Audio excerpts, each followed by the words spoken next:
What's up, everybody, and welcome back to another episode of Until There's a Cure's Empowering Voices series. My name is Drew, and today I'm joined with special guest, Robert Davi. How's it going, Robert?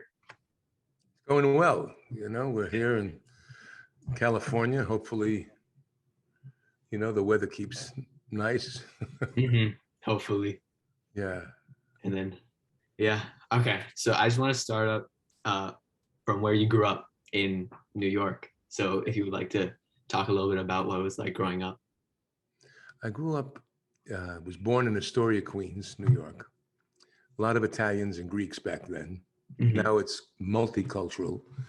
Astoria now is like the new Tribeca of Manhattan. It's a great area. People are loving it. They're moving there. It's a very fluid and artistic community. And then when I was 5, we moved to Long Island.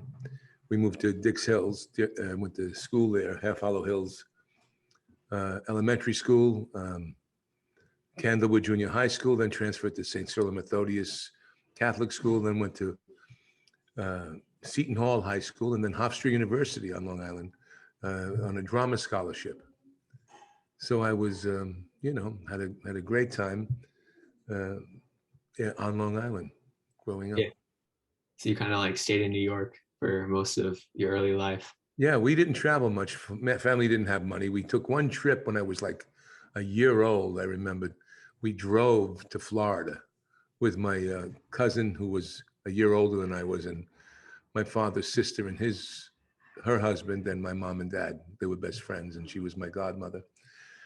And not till I did Contract on Cherry Street with Sinatra when they flew me out to Los Angeles had I been on a plane or really traveled out of New York State, except maybe DC or Jersey on a bus trip. I see that you have a Dodgers cap on right now. So are you a big sports fan? I'm a sports fan. My car, which you don't see, is a 2000, one of my cars, Lincoln Cartier, 2000 Lincoln Continental Cartier, town car. But it's all New York Yankee. It's a New York Yankee. Yeah. The paint job on it is sick. It's the pinstripes of New York. It's the NYs. Because I grew up, in the 60s, late 50s, loving Mickey Mantle, Roger Maris, Yogi Berra, those greats, and the Yankees had a dynasty of winning World Series back then. So I guess I never left that. But I'm in LA now, so I'm bicoastal. Yeah. So how did you get into acting originally?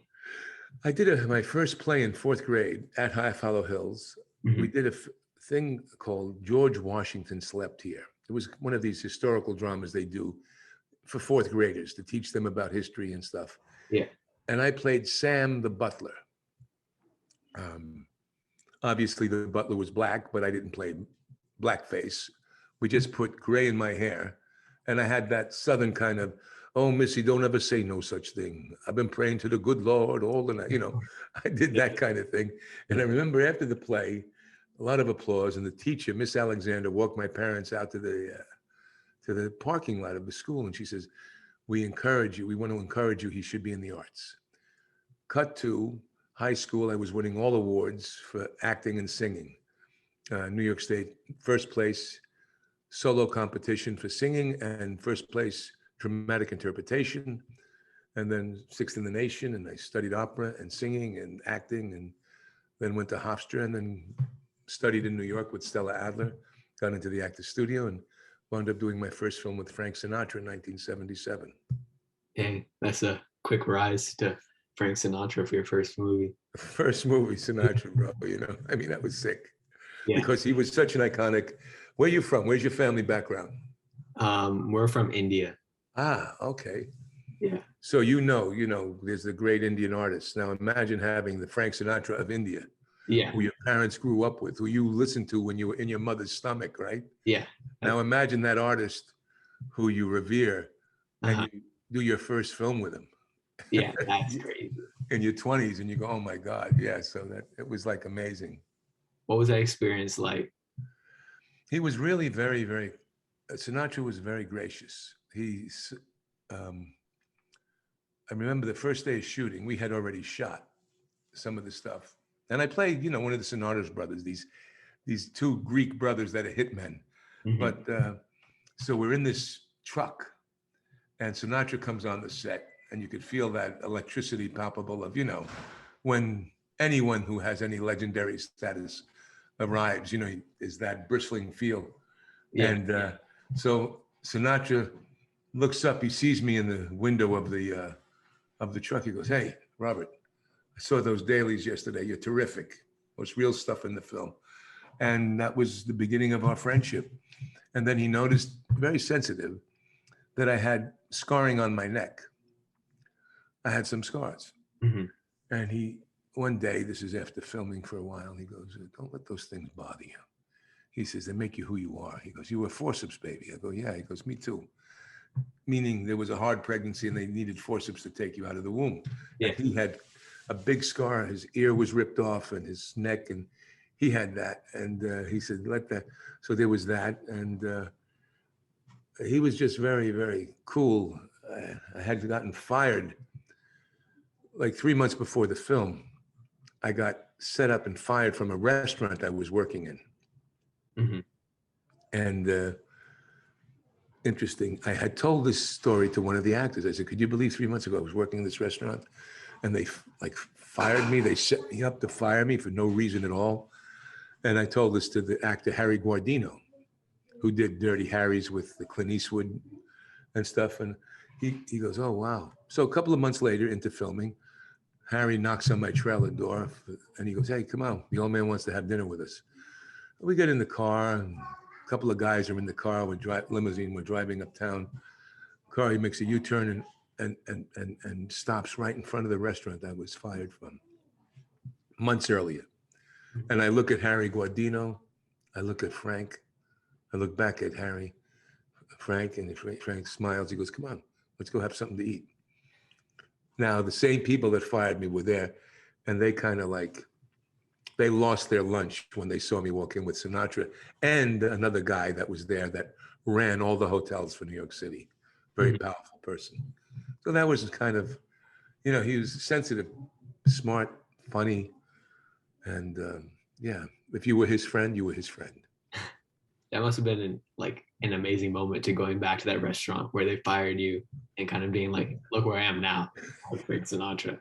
Yeah, but exactly. I mean, it was just not that. It was also the other guy the whole thing. Yeah. It was exactly, you can imagine being able to have that kind of, I don't say revenge, but I mean, Yeah. it's something. It tasted sweet, let me tell you that. Yeah.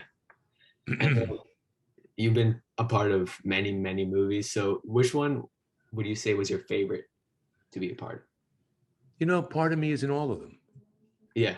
There's part of me that I like, some things of, and it's like having a child. Some days you like this child, some day, depending on your mood, depending on that. Sure, there are more successful films and less successful films, but there's a piece of you in all of them, all of the work you're doing. And, I haven't, there's no favorite yet. Hmm. And then I know that you play like a gangster role in a lot of your movies. So how do you kind of get into that mindset of being a gangster? Well, and the imagination, right? Everybody did you play games when you were a kid? You pretended you were somebody, it's the same thing. So first you research all of that, and then you decide what you want to do to create a character. So if it's a real character, you're you're researching so many different aspects of that character, the history of the character, the way he moves, if it's a historical figure. If it's not, you then are able to create something. It's like with I Love Us. Did you see I Love Us? Yeah. That character I create, he's an Israeli jeweler, thief. Hmm.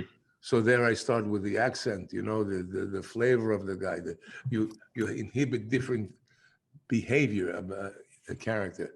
Yeah.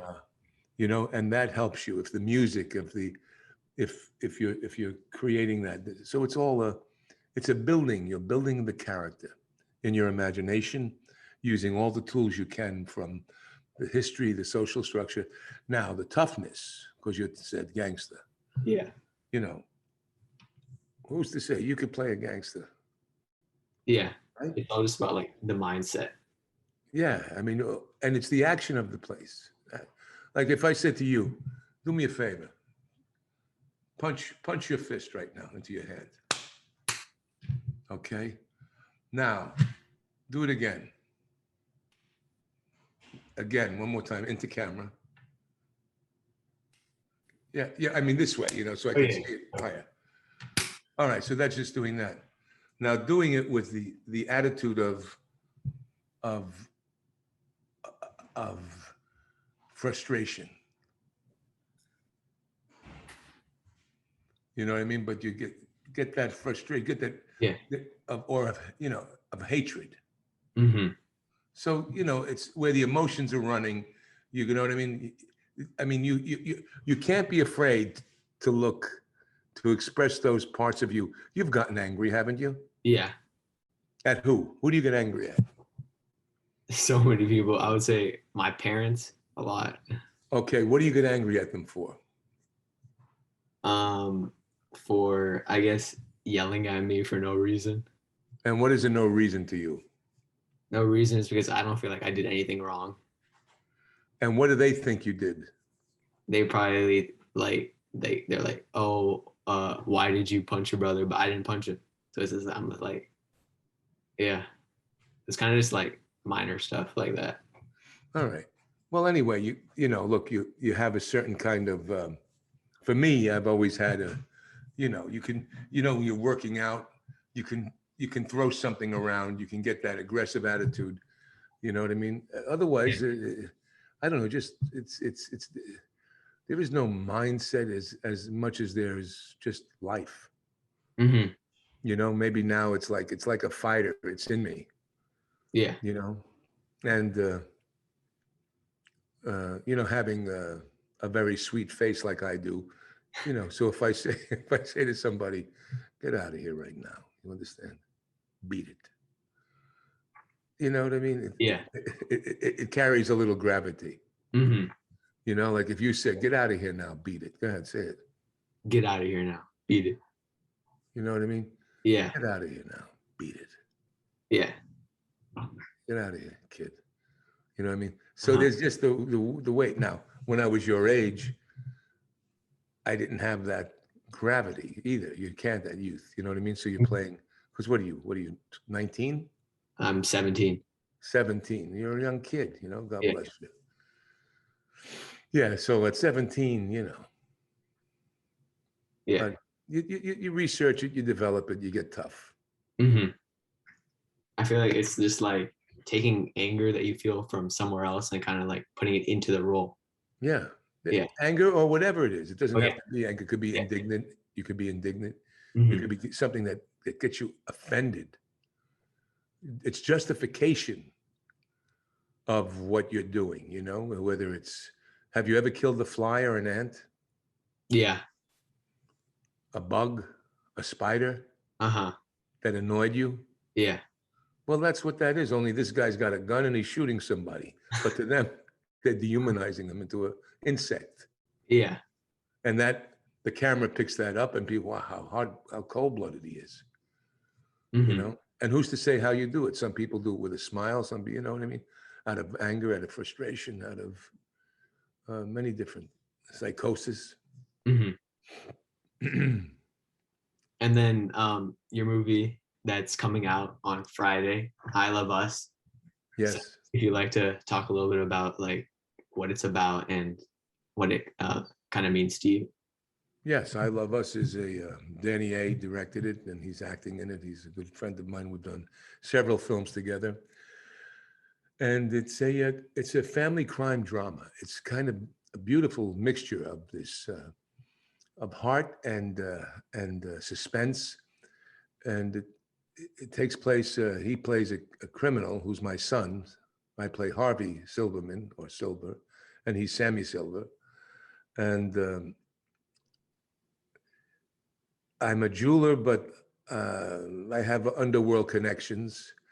And Sammy is my son, who has a gambling problem, and he gets in over his head, and he owes some money to one of the big mafia guys, Russian guys. That's a friend of mine who I've done business with. So now, to pay him back, Sammy has to pull some jobs so he can pay off his debt. In the interim, he meets this lovely girl, Katie Cassidy, and her children, and falls in love, as you can in life, fall in love pretty quickly if you meet the soulmate. Mm-hmm. And he wants to change his life, and he's going to change his life. And circumstances happen in the film that are heartbreaking that I don't want to tell you, but it really it's a nice study of a man and stepchildren, how difficult it might be to come together and starting a family that you've been thrust into, but at the same time having to deal with his father-son relationship and wanting to leave the world of crime that they're doing, Mm-hmm. So it's a beautiful story. Yeah, seems like a super awesome, I guess, like love story. Yeah, and then to wrap it up, this interview is with Until There's a Cure, which is a nonprofit for HIV/AIDS awareness. Yeah. If you could talk a little bit about what this cause means to you. Well, I remember growing up in the 80s, and I think in New York in the 70s, when the first whisperings of AIDS were happening. And it was, we find ourselves with COVID now, in a similar fearful aspect. And I had many friends of mine who were, because I was in theater my whole life and in film, many friends of mine that were gay, and seeing the suffering that community went through and the stigma that the community went through and the help that they needed and need. And this organization has been around for 25 years or so. It's one of the older organizations, and through the sales of their bracelets done by wonderful artists from around, some in Africa, some other places, they've been raising money for, I think there's 35 million AIDS victims till today, and people are dying still. Mm-hmm. And it's still something we have to be sensitive to and aware of, especially with this new pandemic that's taking a lot of the, that's being difficult, but yet there's, devastation going on in different parts of the world with AIDS still, HIV. And this organization has been at the forefront of raising money to help find a cure and helping people that are suffering from it. Mm-hmm. Awesome. Thank you so much for your time and doing this interview with me. Thank you for having me, young man. Yeah. Hope you have a great day. All right. God bless. Take care. Bye.